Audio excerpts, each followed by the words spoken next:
சங்கீதம் 42 உங்கள் கூட அடுத்த 2 மணி நேரம் பேசலாம் அப்படின்னு நினைக்கிறேன். நிஜமாக நாமேனா அது? Alright, so Psalm 42 and 2, Psalm 42, 2, as the deer, ஒன்றாம் வசனம், as the deer pants for the water brooks, so pants my soul for you, O God. My soul thirsts for God, for the living God. When shall I come and appear before God? தமிழில் படிக்கிறேன். மானானது நீரோடைகளை வாஞ்சித்து கதறுவது போல தேவனே என் ஆத்துமா உம்மை வாஞ்சித்து கதறுகிறது. என் ஆத்துமா தேவன் மேல், ஜீவனுள்ள தேவன் மேலேயே தாகமாயிருக்கிறது. நான் எப்பொழுது தேவனுடைய சந்நிதியில் வந்து நிற்பேன். ஆமேன். இதை தியானிப்போம். அந்த அடி மட்டும் ஒரு அடி பாடிடுறேன். Thank you Lord.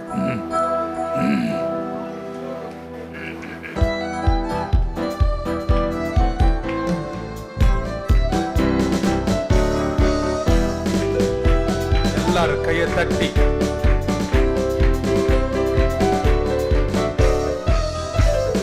மான்கள் நீரோடை வாஞ்சித்து கதரும் போல் தேவனே இந்த ஆத்துமா உம்மையே வாஞ்சித்து கதறுதே. தஞ்சமே நீ, என் அடைக்கலம் நீ, என் கோட்டையும் நீ, என்றும் காப்பி. தஞ்சமே நீ, என் அடைக்கலம் நீ, என் கோட்டையும் நீ, என்றும் காப்பி. கையை தட்டுமா? 1.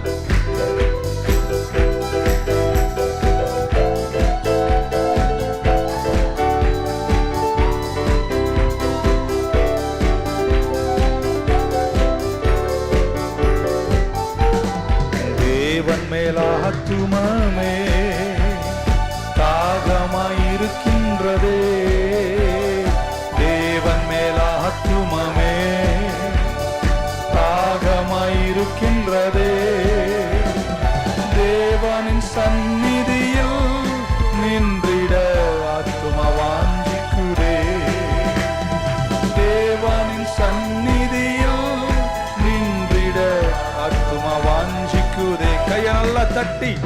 தஞ்சமே நீ, என் அடைக்கலம் நீ, என் கோட்டையும் நீ, என்றும் காப்பி. தஞ்சமே நீ, என் அடைக்கலம் நீ, என் கோட்டையும் நீ, என்றும் காப்பி. தலைக்கு மேல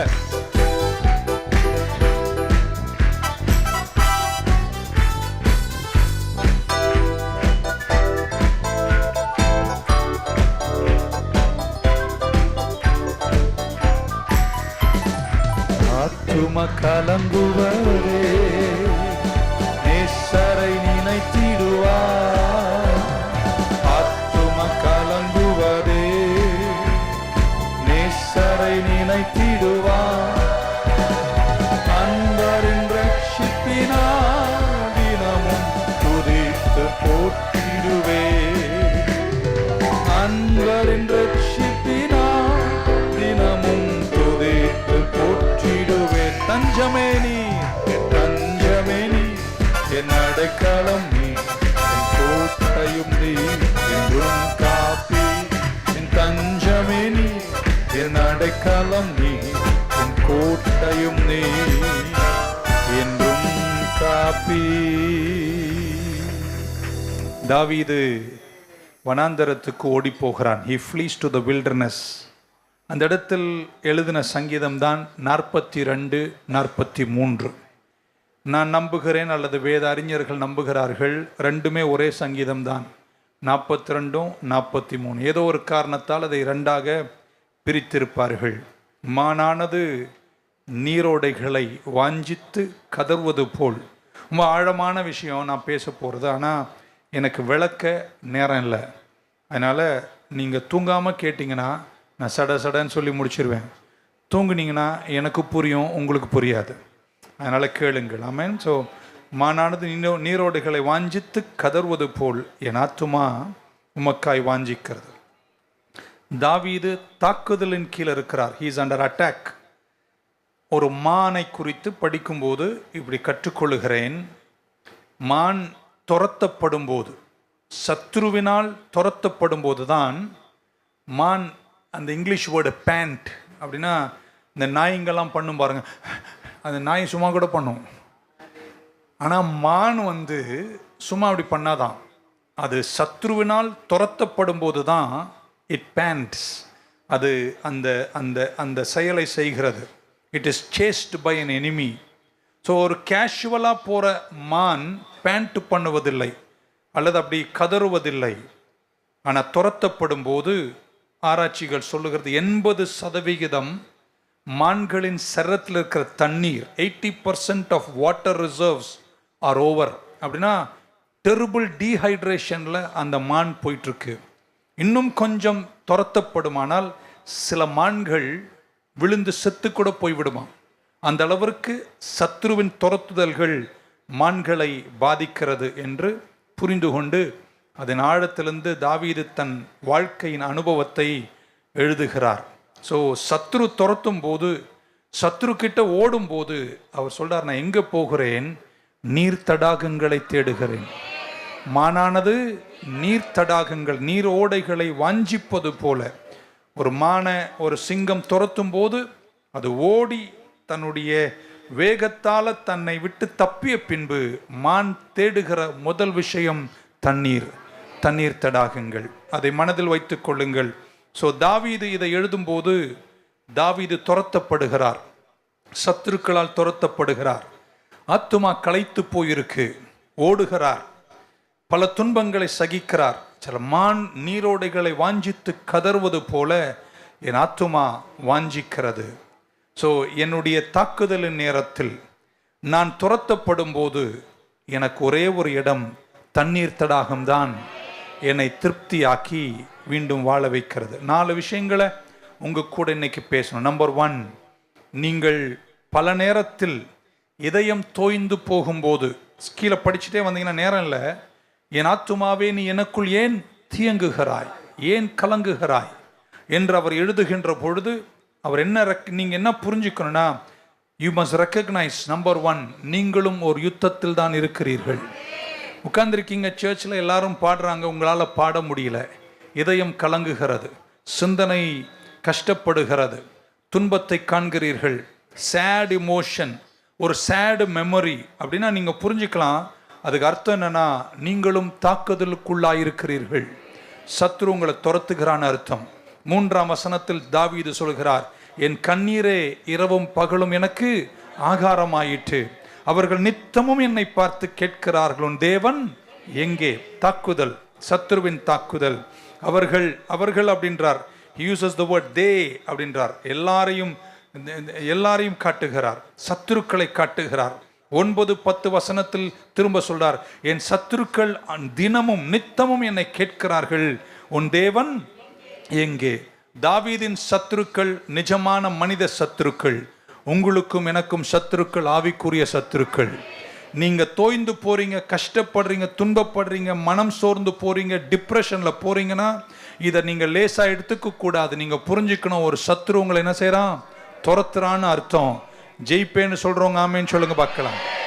நீங்க கர்த்தரை தேடுறீங்க, அவருக்காய் வாழ்றீங்க, எல்லாம் செய்றீங்க, ஆனால் மரண போராட்டங்கள், வேலை இழப்பு, குடும்பத்தில் சில பிரச்சனைகள், உங்க சத்துருக்கள் உங்ககிட்ட அல்லது உங்களுடைய சத்ரு உங்ககிட்ட கேட்குற கேள்வி, கடவுளை தேடினிய, அதிகாலையில் 5 மணி சர்வீஸுக்கு ரெகுலராக போனிய, இப்போ என்ன ஆச்சு, உன் தேவன் எங்கே என்று உன்னை கேட்கிற அளவிற்கு உன் மனம் தோய்ந்து போகும்போது நீங்க என்ன தெரியுமா புரிஞ்சுக்கணும்? அதை ஏத்துக்கிட்டு அப்படியே உட்காராதீங்க. நீங்க புரிஞ்சுக்கணும், நான் தாக்குதலுக்குள்ளா இருக்கிறேன். நீங்க தேட வேண்டிய முக்கியமான அடுத்த விஷயம் தண்ணீர் தடாகங்கள். முடிக்கும் போது அங்க முடிச்சிருவோம். So you need to recognize, number 1, that you are in a spiritual battle. Every time depression, இன்னைக்கு ஏன் சர்ச்சுக்கு போனோம், போய் என்ன கிடைச்சது அப்படின்னு உன் மனசு சொல்லுதுன்னா நீங்க புரிஞ்சுக்கணும், சத்ரு உங்களை தாக்க தொடங்கி இருக்கிறான், நீங்கள் அதை ஜெயிக்க வேண்டும். Amen. Number 1, realize you are in a battle. யுத்தத்தில் இருக்கீங்கன்னா அது நிஜம். ஆமென். It is real. It is real. அது நிஜமா இருந்தாலும் சத்ரு உங்களை தாக்கும் போது, சாத்தா உங்களை தாக்கும் போது இன்னொன்னு நீங்க புரிஞ்சுக்கணும், அது நிஜமா இருந்தாலும் அது பொய். ஆமென். அது நிஜமா இருந்தாலும் அது என்னங்க? பொய். அப்படின்னா அது ரெண்டுத்தையும் சேர்த்துட்டு அப்படி சொல்லலாம், அது நிஜமான பொய். பல விஷயங்களை உங்ககிட்ட வந்து சொல்லுவான். ஏன்னா சாத்தான் பொய்யனும் பொய்களுக்கு தந்தையுமாய் இருக்கிறான் என்று பைபிள் சொல்லுகிறது. when you are tired, when you are down, when you are under attack of the enemy, நிறைய நீங்க கோட்டை விட்டுருப்பீங்க, கஷ்டப்பட்டிருப்பீங்க, எல்லாமே முடிஞ்ச மாதிரி இருக்கும். அப்பொழுதுதான் சத்ருவனுடைய சத்தம் உங்கள் காதுகள் ஓங்கி கேட்கும், உன் தேவனாகிய கர்த்தர் எங்கே? அப்படிப்பட்ட நேரங்களில் தைரியமாய் விசுவாசி எழுந்து சொல்ல, ஏ சாத்தானே, நான் தேவ புள்ள, ஆண்டனி அப்படியெல்லாம் பேசக்கூடாது, என் தேவன் உன்னை கடிந்து கொள்ளுவாராக. கையை கொஞ்சம் அதிகார வரல நீட்டி சொல்லுங்க, சாத்தானே, நான் தேவனுடைய மீட்கப்பட்ட பிள்ளை, ஏன்ட்ட அப்படியெல்லாம் நீ பேச கூடாது, என் தேவன் உன்னை கடிந்து கொள்ளுவார். ஆக நல்லா கை தட்டி வராமேன்னு சொல்லுங்க பார்க்கலாம். குற்றம் சாட்டுவதில் சாத்தான் ரொம்ப தேறினவன். ஆமென். he is accusing you. அவன் எப்பவுமே சாட்சியை ப்ரொடியூஸ் பண்ணி இதுதான் நிஜம் என்று உங்களுக்கு காண்பிப்பான். மீண்டும் நான் சொல்லுகிறேன், நீங்கள் அவனை கர்த்தர்கிட்ட சொல்லி கடிந்து கொள்ள வேண்டும். யோசேப்பின் சகோதரர்கள் யோசேப்பினுடைய வஸ்திரத்தை கொண்டு போய் இரத்தக்கரையோடு தகப்பன் கிட்ட கொடுத்த போது தகப்பனுக்கு எவிடன்ஸ் கொடுக்கிறாங்க, சாட்சியத்தை காண்பிக்கிறார். தகப்பன் சொல்றார், என் மகனை ஒரு துஷ்ட மிருகம் என்ன செய்திருக்க வேண்டும், கொண்டிருக்க வேண்டும் என்று பொய்யை நம்ப வைத்த சகோதரர்களை போல சத்ருவாகிய சாத்தானின் தந்திரம் ஒரு பொய்யை உங்களுக்கு நம்ப வைத்து அது நிஜம் போல காட்டும் போது நீங்க புரிஞ்சுக்கணும், நான் தாக்குதலில் இருக்கிறேன், கர்த்தர் எனக்காக எழுந்து யுத்தம் பண்ணுவார். ஆமென். அவர் காலமெல்லாம் தன் மகனுக்காக, ஒரு மகனுக்காக அழுது புலம்பி வாழ்ந்தார் யாக்கோபு. நிஜமா அவர் மகன் மரிக்கவே இல்லைங்க, இல்லாத ஒன்றை இருப்பது போல் காண்பித்து தன்னை மடங்கடித்து சோர்வடைய செய்கிற சத்ருவின் தந்திரங்களை நீங்கள் ஜெயிக்க வேண்டும். இன்னைக்கு காலையில கூட உங்ககிட்ட சொல்லுவான், நீ சர்ச்சுக்கு போய் தான் உனக்கு என்ன? நீங்க சொல்ல, சாத்தானே, கர்த்தர் உன்னை கடிந்து கொள்வானாக, கர்த்தருடைய வீட்டுக்கு போவோம் வாருங்கள் என்று சொன்ன போது என் இதயம் மகிழ்ச்சி அடைஞ்சது. நல்லா இருக்கிற குடும்பம், 2 பேரும் சேர்ந்து, ஆமேன், 10 வருஷம் 20 வருஷம் நல்லா கல்யாணமா சந்ததிகளோடு வாழ்ந்துட்டு இருப்பீங்க. அழகா உள்ள நுழைஞ்சு உங்ககிட்ட சொல்லுவான், நீங்க 2 பேரும் சேர வாய்ப்பே இல்லை. எப்போ? 20 வருஷத்துக்கு அப்புறம் இருக்கீங்களாங்க. உடனே அந்த பொய்களுக்கு நீங்கள் என்ன செய்யக்கூடாதுங்க, தலை சாய்க்க கூடாது. நீங்க சொல்லணும், என்னை கர்த்தர் தான் இணைத்தார், ஆண்டவர் சேர்த்ததை மனுஷன் சொல்ல மாட்டீங்களோ? ஒரு ஆமீன் சொல்ல மாட்டீங்களா? ஆமென், ஹல்லேலூயா. நீங்க ஒரு யுத்தத்தில் இருக்கீங்க, அந்த யுத்தம் நிஜமானது. நீங்க சோறீங்க, உடைறீங்க, கலங்குறீங்க, நீங்க என்னென்னமோ பண்றீங்க, ஆனா உங்களால் அந்த விசுவாச நிறைவுல வர முடியலனா யூ ஆர் அண்டர் அட்டாக். ஒன்று அது நிஜம், 2 அது பொய், ஆனா அது நிஜமான பொய். ஆமென். ஸோ நம்பர் 1, நீங்க தாக்குதலுக்குள்ள இருக்கிறீங்கன்னா தான் சோர்வுகளும் கஷ்டங்களும் மனவேதனைகளும் உங்களை வாட்டிக்கொண்டே இருக்கும். அப்படிப்பட்ட நேரங்களில் நீங்கள் சத்துருவை நீங்க புரிஞ்சு கொள்ள வேண்டும், நான் தாக்குதலுக்குள்ள இருக்கிறேன், ஆனால் கர்த்தர் என்னோடு இருக்கிறார். 2வது இப்படி சொல்றேன், நீங்கள் சோர்வின் பள்ளத்தாக்கில் போகும்போது உங்க சத்தத்திற்கு நீங்கள் செவி கொடுக்காதிருங்கள். ஆமென். நீங்க உற்சாகமா இருக்கும்போது உங்கள் சத்தத்தை கேளுங்கள். நீங்க சோர்ந்து போகும்போது நீங்க சொல்றத நீங்க கேட்காதீங்க. ஏற்கனவே டிப்ரெஷன்ல இருக்கீங்க. 4ஆம் வசனத்தில் சொல்றார், when I remember these things, சொல்றார், இவைகளை நான் நினைக்கும் போது என்னுடைய ஆத்துமாவை, எல்லாம் சொல்லுங்க, ஆத்துமாவை நான் ஊற்றுகிறேன், நானே என்னோடு பேசுகிறேன். ஆமென். நீங்கள் அப்படிப்பட்ட நேரங்களில் டிப்ரெஸ்டா இருக்கிற நீங்க, டிப்ரெஸ்டா இருக்க உங்க கூட நீங்க பேசாம இருக்கிறது ரொம்ப சந்தோஷம், நல்லது. அப்படிப்பட்ட நேரங்களில் உங்களை விட ஆவியில பலம் உள்ள யாரோ ஒருத்தர் உங்க கூட பேசுவதுதான். புரிஞ்சவங்க ஆமீன் சொல்லுங்க. நேரம் இல்ல, பரிசுத்த ஆவியானவர் பேசட்டும். இப்படி சொல்றேங்க, நீங்க தாக்குதல் இருக்கீங்கன்னா நீங்க திரும்ப அடிக்கணும். புரியல உங்களுக்கு? என்ன நல்லா பாருங்களேன், தூங்காம உங்க தாக்குதல் இருக்கீங்கன்னா நீங்க திரும்ப என்ன செய்யணுங்க? நான் சொல்றேன், யாரை போய் தாக்கிட்டு போறீங்க இல்லைங்க. என் மனம் சோறுகிறது, நான் கஷ்டப்படுகிறேன், உற்சாகம் என்னை விட்டு போயிட்டு என்னால தேவனை துதிக்க முடியல என்ற நிலை வரும்போது, இது யார், இது என்ன காரணம்? தாக்குதலுக்குள்ளாயிருக்கீங்க. தாக்குதலுக்கு உள்ளாயிருக்கீங்கன்னா நீங்க திரும்ப தாக்கணும். அப்படின்னா சிலருக்கு சந்தோஷம், யார் மூக்க உடைக்கலாம் இல்லை, அப்படி சொல்லலை. அப்போதாங்க நீங்க புரிஞ்சுக்கணும், எனக்கு இந்த மனசோர்வுக்கே காரணம் சாத்தான் என்ன தாக்குறான். அப்போதாங்க உங்க வர்ஷிப் சிடி எல்லாம் எடுக்கணும். வீட்டில் ஆராதனைய போடுங்க, நீங்களும் ஆராதிங்க, வாயை திறந்து பேசுங்க, கொஞ்சம் பிரசங்கத்தை கேளுங்க, கொஞ்சம் உற்சாகத்தை படுங்க, திரும்ப அடிங்க. படுத்தா அப்படியே படுத்து கிடக்க வேண்டிதான். அப்படியே நினைச்சுக்கிட்டு சோர்விலே படுத்து கிடப்பது இல்லைங்க. சாத்தான் தாக்குறான்னு தெரிஞ்சா திரும்ப தாக்கணுங்க. ஆனா ஏதாவது ஒன்று போட்டு ஒரு மணி நேரம் ஆராதனை உங்க வீட்டில் நடக்கட்டும். நீங்களும் நடந்தும் எழுந்தும் துதிந்தும் பக்க சொல்ல. ஏன் சும்மா இருக்கிற? அவன் தான் தாக்குறான்னு தெரியுதுல, திரும்ப என்ன செய்யுங்க? அடிக்க மாட்டீங்க. அதான் அவன் மேல அவ்வளவு பாசம் பாருங்க. நீங்க ஆராதனை, வார்த்தை, ஜெபம் என்று திரும்ப எழுந்து அவனை நீங்க தாக்குனீங்கன்னா அடுத்த 6 மாசம் நிம்மதியா இருப்பீங்க. ஒரு சொல்ல மாட்டீங்களா? நிறைய பேர் யுத்தத்தில் இருக்கீங்க என்று தெரியாமல் உங்கள் உள்ளத்தின் சோர்வுகளுக்கே உங்களை இடம் கொடுத்து தோய்ந்தும் உடைந்தும் போய்கொண்டிருக்கிறீர்கள். இன்னைக்கு எழுந்து திரும்ப நீங்கள் தாக்கணும் அப்படின்னு சண்டை போட சொல்லுங்க. ஆராதிங்க, ஜெபம் பண்ணுங்க, விசுவாசமாயிருங்க, விசுவாச வார்த்தைகளை சொல்லுங்கள். கர்த்தர் உங்க கூட இருப்பார். ஆமென். ஹல்லேலூயா. மனிதர்களாகிய நம்மை கர்த்தர் உருவாக்கும் போது நம்ம நிறைய ஃபீலிங்ஸ் எல்லாருக்குமே இருக்கு, உணர்வுகள் இருக்கு. நீங்களே சோர்ந்து போகும்போது உங்கள் ஆத்துமாவின் உணர்வுகள் உங்களோடு பேசாமல் இருப்பது நல்லது.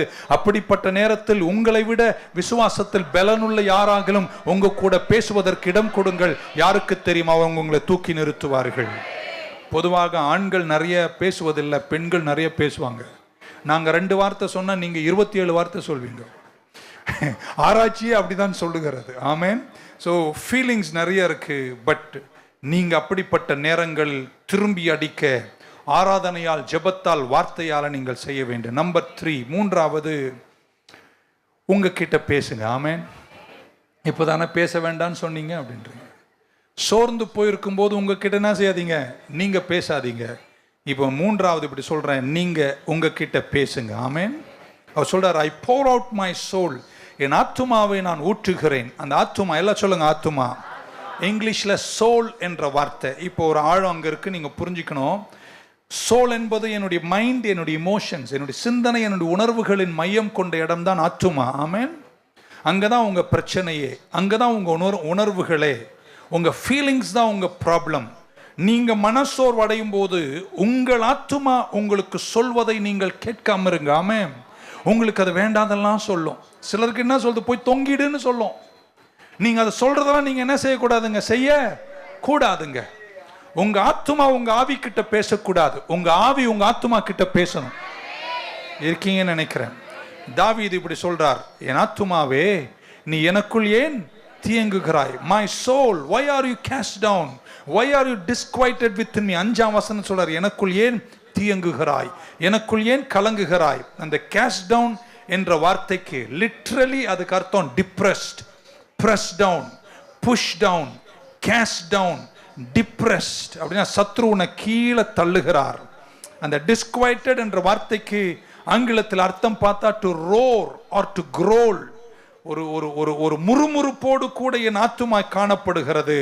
இந்த இப்படிப்பட்ட நேரங்களில் உங்க ஆத்துமாவை உங்க கிட்ட பேச, உங்க உணர்வுகள் உங்க கிட்ட பேச அனுமதிக்காமல் உங்க ஆவி உங்க கிட்ட பேச, உங்க வசனம் நிறைந்த மீட்கப்பட்ட ஆவி உங்கள் ஆத்துமாவோடு பேசுவதற்கு நீங்கள் பயிற்சி செய்தால் ஆமென்லாம் வராது. ஒரு வசனத்தை காட்டுகிற 131ஆம் சங்கீதம் 2ஆம் வசனம், Psalm 131:2 இப்படி வாசிக்கிறோம். Surely I have calmed and quieted my soul like a weaned child with his mother, like a weaned child is my soul within me. என்ன சொல்றாரு, என் ஆத்துமாவை நான் அமைதிப்படுத்துகிறேன். என் ஆத்துமா எனக்கு எப்படி இருக்குன்னா, பால் குடிக்கிற குழந்தையை போல, அப்படி சொல்றார், பால் மறந்த குழந்தையை போல என் ஆத்துமா இருக்குது. நீங்க சிலர்லாம் பால் குடிக்கிற குழந்தையை போல உங்க ஆத்துமா இருக்கு. இன்னைக்கு உங்களை பிரிக்க வேண்டிய நேரம் வந்துச்சு.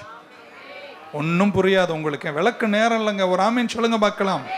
ஸோ என்ன சொல்றார், குழந்தை பால் குடிக்குதுன்னா அந்த குழந்தைய பால் குடி மறக்க செய்வார்கள் அப்படின்னு ஒரு பழக்கம் இருக்கு பாருங்க. ஏன்னா இது வரைக்கும் நீ பாலை குடிச்சிட்டு இருந்த, இன்னிலிருந்து கொஞ்சம் பிரியாணி சாப்பிடணும். பவுல் சொல்றார், இதுவரைக்கும் நீங்கள் பால் உண்டீர்கள், இனி உங்களுக்கு நல்ல ஆகாரத்தை நான் தர வேண்டும் என்று சொன்னது போல. ஆமென். இந்த பால் குடிக்கிற குழந்தைய பால் மறக்க செய்யும் போது அது அழுவும், அது சத்தம் போடும், அது உணர்வுகள் ஹையா இருக்கும், கையை காலை அடிக்கும், அது வேண்டாததெல்லாம் பண்ணும். ஏன்னா அது உணர்வுகள் ரொம்ப ஹையா இருக்கும். பவுல் சொல்றார், உனக்கு இனி இந்த பால் உதவாது, உனக்கு நல்ல சாலிட் ஃபுட் வேண்டும் என்று சொல்லுகிறார். ஸோ சோலிஷ் பீப்புள், ஆத்துமாவுக்கே இடம் கொடுத்து வாழ்கிற நீங்க ஒன்று புரிஞ்சுக்கணும். உங்க ஆத்துமாவை ஆண்டவருக்கு அமைதிப்படுத்தி, உங்க ஆத்துமா உங்களுக்கு சொல்லாதபடிக்கு உங்க மீட்கப்பட்ட ஆவி உங்க ஆத்துமாவுக்கு சொல்ற அளவிற்கு, இன்னைக்கு பால் குடியை மறக்க செய்கிற அளவிற்கு கர்த்தர் உங்கள் ஆத்துமாவை பிரித்தெடுத்து உங்களோடு கூட பேசுவாராக. புரியல? இந்த குழந்தைங்க 3 வயசு 2 வயசு ஒன்னா சேர்ந்துருக்கு. இப்போதான் பிறந்து 2 வயசு இருக்கீங்களா உயிரோட? பார்த்துருக்கீங்களா? அதை நான் உங்களை ஒரே ஒரு கேள்வி, எல்லா குழந்தையும் ஒன்னாவா இருக்கு? நான் பார்த்துட்டே இருக்கேன். ஒன்று அதை அடிக்குது, ஒன்று அழுவுது. அது இதை திரும்ப அடித்தா இது சிரிக்குது. எனக்கு என்ன ஆச்சரியம்னா 20ம் 2 வயசு தான். இருக்கீங்களா? 20 குழந்தையும் 2 வயசு தான். ஆனால் ஒன்னொன்னும் ஒரு பர்சனாலிட்டி. ஒன்று நீங்கள் சிந்திக்கவே மாட்டீங்க. Each one is a personality. ஒன்று இது 2 சண்டை போடுறத பார்த்துட்டு அது கிக்கின்னு சிரிக்குது. ஒன்னொன்னையும் பார்த்தீங்கன்னா தாயின் கருவில் உருவாகும் போதே அந்த குழந்தை ஒரு பர்சனாலிட்டிங்க. அது ஒரு தனித்தன்மையோடு அது பிறக்குது. அதுக்குன்னு ஒரு சுபாவம் இருக்குதுங்க. ஒன்று மூர்க்கமாக பிறக்குது. ஏன் அப்படின்னு தெரியல எனக்கு. பெற்றோரை தான் ஆராய்ஞ்சு பார்க்கணும். ஒன்று அமைதியாக இருக்கு, ஒன்று எக்கேடா கேட்டு போ நான் விளையாடிக்கிறேன்னு ஓரமாக உட்காந்துருக்கு. ஒன்னொன்னும் ஒரு பர்சனாலிட்டி. என்ன காரணம் நமக்கு ஆராய்ச்சி செய்யணும். ஸோ இந்த பிள்ளைகளை பார்க்கிறேன். பர்சனாலிட்டி எப்போ உருவாச்சுங்க? தாயின் கருவிலேயே பர்சனாலிட்டி உருவாயிடுது. இதுக்கு ஒரு 40 வயசு ஆகும்போது ரட்சிக்கப்படுது. எத்தனை வயசுங்க? ஓகே, நம்மளை கடவுளை எப்படி பிரிச்சுக்கிறார்? 3ஆ பிரிச்சுக்கிறார். ஆவி, ஆத்துமா, சரீரம். ஆமென். இந்த ஆத்துமா சோல் இருக்கு பாருங்க, அதான் தாவீது சொல்ற அந்த உணர்வுகள், இது எப்போ உருவாச்சா? தாயின் கருவிலே உருவாச்சு. இப்போ உங்களுக்கு எத்தனை வயசு? சும்மா சொன்ன 40 வயசு. 40வது வயசுல ஆண்டவரே என்னை நான் தத்தம் செய்கிறேன் அப்படின்னு அர்ப்பணிச்சு கர்த்தர்கிட்ட வர்றீங்க. நீங்க ஆண்டவர்கிட்ட உங்க ஆவி வந்துடுச்சு, ஆத்துமா இன்னும் அதே பர்சனாலிட்டியில தான். இவன் நல்லா கேட்டுக்கோங்க, உங்களுடைய ஆத்துமாவை விட, உங்க ஆவியை விட உங்க ஆத்துமாக்கு வயசு அதிகம். ஒன்றும் உயிரோடு யாருமே இல்லைன்னு புரியும். இப்படி சொல்லாமா? நீங்கள் 40 வயசு, ஆமேன், 40வது வயசில் ரட்சிக்கப்படுறீங்க அப்படின்னா உங்கள் ஆத்துமா எப்போ உருவாச்சுங்க? தாயின் கருவிலே உருவாயிடுச்சு. அதுக்கு கை அடிக்கிறது, சண்டை போடுறது எல்லாம் அது உள்ளே வந்திருக்கு. அது பிறந்ததுக்கு அப்புறம் அது எங்க கிரச்சுக்கு போகும்போது அது அப்படிதான் இருக்குது. டீச்சர் சொல்றாங்க, அது என்னன்னு தெரியல அம்மா, உங்க குழந்தை அவ்வளோ கலாட்டா பண்ணுது. நாங்கள் எதுவும் பண்ணலங்க, அது கருவிலேயே பர்சனாலிட்டியோட தான் வருது. அதுக்கப்புறம் அது அடிபட்டு கிடிப்பட்டு 40 வயசுல நியூ லைஃப் சர்ச்சில் வந்து ரட்சிக்கப்பட்டு இப்ப சொல்லிட்டு, இப்பதான் கிறிஸ்துவுக்குள் மரித்திருந்த என் ஆவி இப்ப என்னாச்சுங்க? உயிர்ப்பிக்கப்பட்டு உன்னதங்களில் வீட்டிருக்க எனக்கு இனி மீட்பை நான் அடைஞ்சிருக்கிறேன். ஆவி மீட்கப்பட்டது இப்பதான். ஆனா ஆத்துமா உருவானது தாயின் கருவிலேயே. இப்ப யார் சீனியரு? என்ன அறிவு நீங்க? அப்ப அந்த சீனியரா இருக்கிற ஆத்துமா சொல்றதுதான் இந்த ஆவி செய்கிறது. எப்பவுமே பைபிள்ல கூட ஒரு பேட்டர்ன் இருக்கு பாருங்க. இஷ்மவேல், ஐசக். ஐசக் 2வது பிறந்தவர். ஆனா ஐசக் தான் ஆள வேண்டும் என்று கர்த்தர் விரும்புகிறார். இருக்கீங்களாங்க? யோசேப்பின் சகோதரர்களை விட யோசேப்பு தான் கடைசி. ஆனா யோசேப்பு தான் ஆள வேண்டும் என்று கர்த்தர் விரும்பினார். இப்படி கெட்ட குமாரன் இருக்கும்போது மூத்த குமார் இருந்தாலும் கெட்ட குமாரன் தான் ஆள வேண்டும் என்று தகப்பன் விரும்பினார் என்பது போல உங்க ஆத்துமா சீனியரா இருந்தாலும் உங்க ஆவிதான் ஆள வேண்டும் என்பது. இருக்கீங்களா? சோ உங்களுடைய ஆவி உங்க கூட பேசணும். உங்க ஆத்துமா சொல்றதெல்லாம் நீங்க செய்ய, அது என்னென்னமோ சொல்லுங்க. இப்போ கூட உட்கார்ந்துட்டு அப்படியே பசி வரும் பாருங்க, முடியா போனோம் என்று சொல்வது உங்க ஆவி அல்ல, உங்களுடைய ஆத்துமா. ஆத்துமாவுடைய செயல்கள் ஆழமா உன்னை அழுத்தும் போது நீங்க ஆத்துமா சொல்றதெல்லாம் நீங்க என்ன செய்யக்கூடாது? செய்யக்கூடாது. மாறாக உங்க ஆவி உங்களுக்கு சொல்வதை செய்யற அளவிற்கு நீங்க வளர்ந்துட்டீங்கன்னா நீங்கள் ஜெயமா இருப்பீர்கள். புரிஞ்சவங்க இருந்தா ஆமேன் சொல்ல மாட்டீங்களா? இது ஒரு ஸ்பிரிச்சுவல் பிரின்சிபிள். ஆமேன். ஸோ தாக்குதல் இருக்கீங்க, உங்க மனம் சோர்ந்து போகிறது, நீங்க தோய்ந்து போறீங்கன்னா நீங்க உங்க ஆத்மாவை பார்த்து ஒரே ஒரு வார்த்தை சொல்லணும், கொஞ்சம் வாய மூட. சொல்ல மாட்டீங்க. ஸோ தாவீது கம்ப்ளைண்ட் பண்றார், his soul keeps on talking. சில நேரத்தில் நாமும் கஷ்டப்படும் போது, துன்பப்படும் போது, தாக்குதலுக்குள்ளாகும் போது என் ஆத்துமா நிறைய பேசுகிறது, உணர்வுகள் பொங்கி எழுந்துடும். அப்படிப்பட்ட நேரத்தில் நீங்க சொல்ல, ஆத்துமாவே கொஞ்சம் அமைதியாயிரு, என் ஆவியே நீ என்னோடு செய், பேசு என்று உங்கள் ஆவிக்கிடம் கொடுக்கணும். இருக்கீங்களா? வராமேன்னு சொல்ல மாட்டீங்களா? நான் சொல்றது யாருக்காவது ஏதாவது புரிஞ்சிருந்தா? கடைசி அப்படி சொல்ல விரும்புகிறேன். நீங்கள் தாக்குதலுக்குள்ளாகும் போது, when you are under attack, go to God. நீங்க போக வேண்டிய இடம் கர்த்தருடைய சமூகம். இருக்கீங்கன்னா ஒரு ஆமீன் சொல்லுங்க பார்க்கலாம். 42, 43 ரெண்டுமே ஒரே சங்கீதம். 5, 11, 43, 5 3 வசனங்களை நம்ம முன்பு படிச்சிருக்கோம், திரும்ப படிப்போம். 5ஆம் வசனத்தை பாருங்கள். verse number 5 சொல்றார், why are you cast down, O my soul, why are you disquieted within me? Hope in God, for I shall yet praise him for the help of his countenance. இங்கிலீஷ்ல படிக்கிறேன்னா அதுல ஒரு வித்தியாசத்தை பார்க்க. his countenance, அவருடைய முகப்பிரகாசத்தின் கீழ் நான் வருகிறேன். Okay, 5ஆம் வசனம் 5 தான் படிச்சோமோ? 11ஆம் வசனம், சாரி 11வது வசனம். why are you, same வசனம், cast down, O my soul, why are you disquieted within me? Hope in God, for I shall praise him, the help of, முதல் வசனத்துல his countenance சொல்லிச்சு, இப்ப சொல்றது my countenance. முதல்ல சொல்றாரு அவருடைய முகப்பிரகாசம், இப்ப சொல்றாரு என்னுடைய முகப்பிரகாசம். 43:5 படிச்சிடுறேன். 43:5 why are you cast down, O my soul, ஒரே வார்த்தை தான் சொல்றார் திரும்ப திரும்ப. why are you disquieted within me? Hope in God, for I shall yet praise him, the help of his countenance சொல்ல my countenance. நான் அதை எப்படி புரிஞ்சுக்கிறேன்னா, நான் தாக்குதல் இருக்கும்போது, நான் கஷ்டப்படும் போது சொல்றாரு, நான் உங்க முகப்பிரகாசத்தின் கீழே வரேன்றார். முதல்ல நான் அங்க வந்தானா அதுக்கப்புறம் என் முகப்பிரகாசம் நல்லா ஆயிரும். புரியல உங்களுக்கு? ரொம்ப ஆழமான விஷயத்த சொல்லியிருக்கானா, நீங்க லேசா எடுத்துக்கிட்டீங்க. ஏன் காலையில் சிலர் மூஞ்சியெல்லாம் கோணையா இருக்கு அப்படின்னு உங்களை சொல்லலை. வருத்தம், தாக்குதல், கஷ்டம். ஒன்று தெரிஞ்சுக்கோங்க, கிறிஸ்மஸ் எல்லாரும் வந்து உட்காந்து சாப்பிட்டுட்டு இருப்பாங்க, வீட்டுக்குள்ள கலகலன்னு இருக்கும். ஆனால் நீங்கள் ஏதோ மன கஷ்டத்தில் இருக்கீங்க வைங்களேன், இன்னதான் நீங்கள் ஃபேர் அண்ட் லவ்லி போட்டாலும் மூஞ்சி காமிச்சிடும். ஆமாவா இல்லையா? நிஜமா ஒரு கஷ்டத்தில் இருக்கீங்க வைங்களேன், உங்கள் பக்கத்தில் எல்லாரும் கொண்டாடி கேக் சாப்பிட்டு வெட்டிக்கிட்டு ஜாலியாக இருப்பாங்க. ஆனால் உன் மூஞ்சியில் அந்த சோகம் நல்லா தெரியும், அது மூஞ்சி நல்லா காமிச்சிரும். தாவீது அப்சலோமினால் துரத்தப்பட்டு ஷிமெயு தூஷிக்கிறான், கல்ல மண்ண வாரி எறிகிறான். உன் தேவன் எங்க, உன்ன மாதிரி பொல்லாதவன்லாம் இல்லைன்னு தாவீதை கேவலமா பேசுறான். சாத்தானுடைய தந்திரமே என்ன தெரியுமா? உங்களை கேவலமா காட்டுவான்.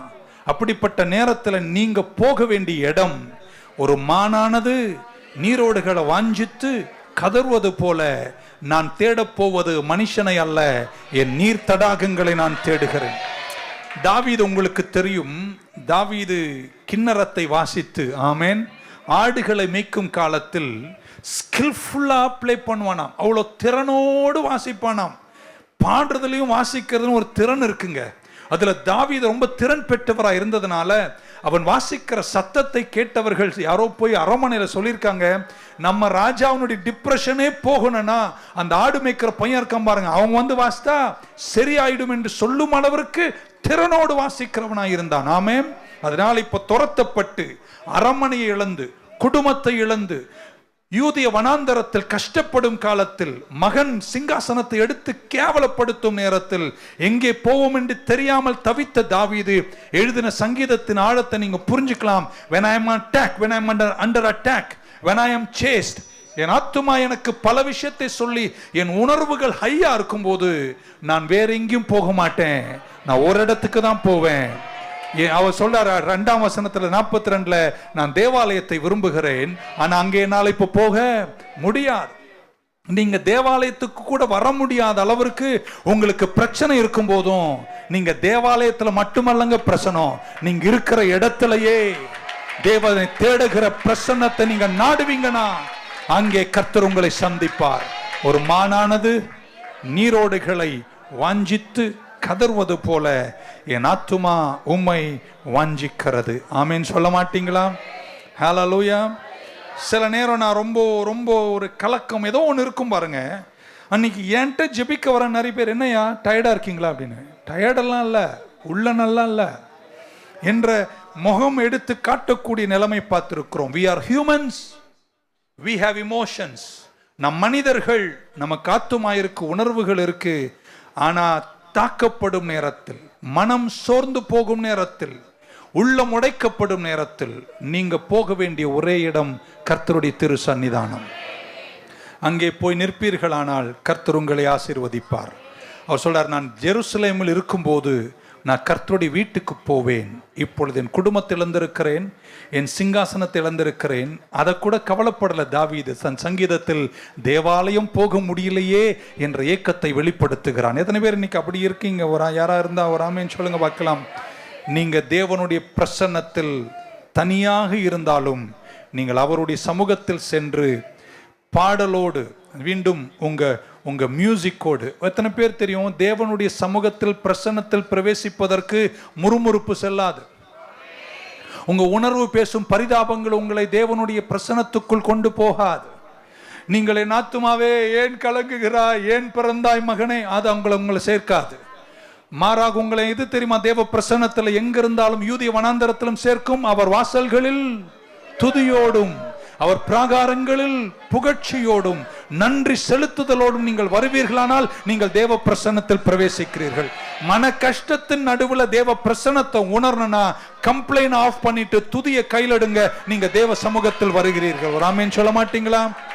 3 முறை சொல்லுவேன். கஷ்டத்தில் இருக்கிறவங்களா ஒரு ஆமேன் சொல்லுங்க பார்க்கலாம். பரவாயில்ல, சொல்ல ஆமேன் சொல்லுங்களேன். கஷ்டத்துல இருக்கீங்களா? ஒன்னு சொல்லுங்களேன், நன்றி இயேசுவே, நன்றி பிதாவே, இயேசுவே உமக்கு நன்றி, என்னாலுமே நான் துதிப்பேன். அப்படி ஒரு 4 வார்த்தை எடுத்து சொல்ல தொடங்குங்க. ஒரு சீடிய போடுங்க, ஆராதனை பண்ணுங்க. உங்களை தாக்குறவனை திரும்ப தாக்குங்க. சிலர் சோர்வுல இறங்கிட்டு அதுல இருந்து வெளியே வர்றதே கிடையாதுங்க. அப்படியே உட்கார்ந்து யோசித்து யோசித்து யோசித்து சாம்பல்ல போய் சாம்பலாவே மாறி விடுகிறீர்கள். சாம்பல் இருக்கீங்களோ, தூசியில் இருக்கீங்களோ, தூசியை தட்டிட்டு கிண்ணறத்தை கொஞ்சம் கையில எடுங்களேன். மான்களேன்னு உங்களை கூப்பிடும். ஆமேன்னு சொல்ல. மான்களே, நீ துரத்தப்படும் போது, நீ கஷ்டப்படும் போது, உன் உள்ளம் உடையும் போது நீ தேட வேண்டியது எங்கெங்க? மான்கள் துரத்தப்படும் போது அது முதலில் துரத்தப்பட்ட பின்னாடி தேடுகிற முதல் விஷயம் நீர் தடாகத்தை தேடுகிறது. எத்தனை பேர் தண்ணீர் அண்டை வருவீர்கள், தேவ பிரசன்னத்தை தேடுவீர்கள்? அங்க வந்தீங்கன்னா ஒரு அலையில சொல்ல மாட்டீங்களா? வச்சுக்கலாமா? எழுந்து கூட நிக்க பலன் இல்லாதவர்களுக்கு உள்ளம் சோர்ந்து போகும்போது உங்க வீட்டில் இருக்கிற டிவிலையோ டேப் ரெக்கார்ட்லயோ ஒரு மியூசிக், நல்ல ஒரு ஆராதனை பாடலை போட்டு ஒரு 1/2 மணி நேரம் திருப்பி அடிக்க மாட்டீங்க. அப்படியே உட்காந்து அடுத்த வாரம் பாஸ்டர் என் தலை மேல கைய வச்சு நீங்க திரும்பி அடிக்கணும். பாடலால், ஆராதனையால, வார்த்தையால. ரொம்ப நாளெல்லாம் சோர்வுக்கு நீங்க இடம் கொடுக்க கூடாதுங்க. ஏன்னா உங்க ஆத்துமா உங்களை விட ரொம்ப, உங்க ஆவியை விட ரொம்ப சீனியர். அது பிறப்பிலிருந்தே அப்படி இருக்கு. அதை மாத்தி அமைக்கணும்னா நீங்க திரும்ப அடிக்கணும், நீங்க ஆராதிக்கணும், வார்த்தைக்கு வரணும். நீங்க நீர்த்தடாகங்கள் கிட்ட வந்து உங்க துரத்துதலுக்கு பின்னாடி எல்லார் வாழ்க்கையிலும் கஷ்டம் இருக்குங்க. இந்த உலகத்துல உனக்கு துயரம் உண்டு, ஆனா நீ போக வேண்டிய இடம் எங்கங்க? நீர்த்தடாகம். அங்க வந்து நீங்க தண்ணியை குடிக்கணுங்க. அங்க வந்து பிரசன்னத்தில் நிற்கும் போது கர்த்தர் உங்கள் உள்ளத்தை தேற்றி திரும்ப நீங்கள் தேவாலயத்துக்கு வருவீர்கள். இந்த சொல்ற வார்த்தைக்குள்ளாமே கர்த்தர் உங்களை கைவிடவே மாட்டாருங்க. திரும்ப உங்க சிங்காசனத்தை தருவாருங்க. உங்க அப்சலோம தொங்க விடுவாருங்க. கர்த்தர் உங்களை ஜெயமா நடத்துவாருங்க. இதெல்லாம் ஒரு முடிவே கிடையாதுங்க. உங்க ஆத்துமா உனக்கு பல விஷயத்தை சொல்லும் போது ஆத்துமாவை ஆஃப் பண்ணிட்டு ஆவிக்கு இடம் கொடுங்க. வெற்றி நிச்சயம், விடுதலை சத்தியம், கர்த்தரனை நடத்துவார்னு சொல்றவங்க மட்டும் கையை தட்டி நல்லவன் ஆமென் சொல்ல மாட்டீங்களா? ஹல்லேலூயா, ஆமென். தேவ பிரசன்னத்தால நிறைஞ்சிருங்க. பக்க சொல்லுங்க, தாக்கப்படுகிறியா? கொஞ்சம் தண்ணிய குடி.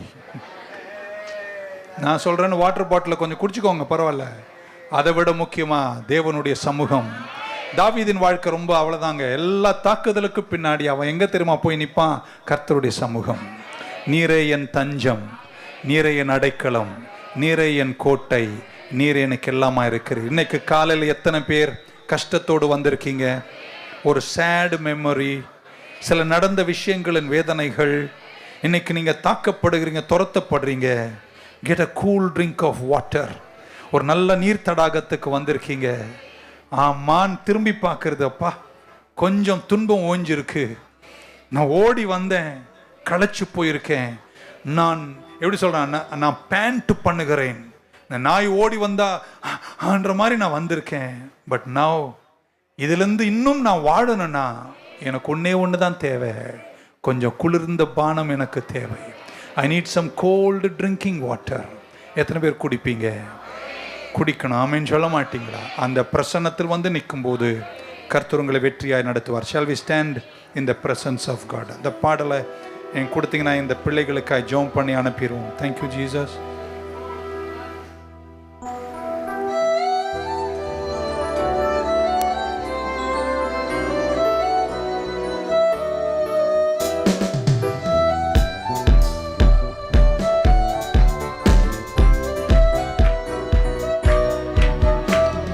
தேவரீர் பகற்காலத்தில் கிருபையை தருகின்றீ, தேவரீர் பகற்காலத்தில் கிருபையை தருகின்றீ, இரவினில் பாடும் பாட்டு எந்தன் வாயினில் இருக்கின்றது, இரவினில் பாடும் பாட்டு எந்தன் வாயினில் இருக்கின்றது. தஞ்சமே தஞ்சமே நீ, கரங்களை உயர்த்தி, என் கோட்டையும் நீ என்றும் காப்பி, தஞ்சமே நீ என் அடைக்கலம் நீ, என் கோட்டையும் நீ என்றும் காப்பி, மான்கள் நீரோடை வாஞ்சித்து கதரும் போல் தேவனே, என் ஆத்துமா உம்மையே வஞ்சித்து கதறுதே. கரமுயர்த்தி one last time. தஞ்சமே நீ என் அடைக்கலம் நீ, என் கோட்டையும் நீ என்றும் காப்பி, என் தஞ்சமே நீ என் அடைக்கலம் நீ என்றும் காப்பீர். அது மெல்ல அதை வாசிங்க, அப்படியே கையை உயர்த்துங்க பார்க்கலாம். எத்தனை பேர் இன்னைக்கு நீர் தடாகத்துக்கு வந்திருக்கீங்க? Get some cool water today. எவ்வளோ துன்பங்கள், எவ்வளோ துரத்துதல்கள், எத்தனை மனசோகங்கள். கண்ணை மூடி கையை உயர்த்தும் போது எத்தனை பேர் சொல்லுங்க, ஆவியானவரே இந்த வார்த்தைகள் மூலம் நீங்க என் கூட என்ன சொல்றீங்க? நீங்க சொல்வதை செய்யதானே நாங்க வந்தோம். கஷ்ட காலங்கள், கஷ்டமான நினைவுகள், சேட் மெமரிஸ், இதெல்லாம் நடக்காம இருந்தா என் வாழ்க்கையில நல்லா இருந்திருப்பேனே என்று நினைக்கும் சில சோக சம்பவங்கள். அப்படிப்பட்டு சத்ரு அதை பயன்படுத்தி உங்களை துரத்தும் போது எத்தனை பேர் கையை உயர்த்தி அவர் சமூகத்தில் வந்து, என் தஞ்சமே நீ, என் அடைக்கலம் நீ, கோட்டையும் நீ என்றும் காப்பி, என் தஞ்சமே நீ, என் அடைக்கலம் நீ, என் கோட்டையும் நீ. என்ன எப்படி என் வாழ்க்கையில நடந்திருந்தாலும் பரவாயில்ல. I have lost my throne, I have lost my family, I have lost everything, but I have only one thing now. I'm going to pick up my harp.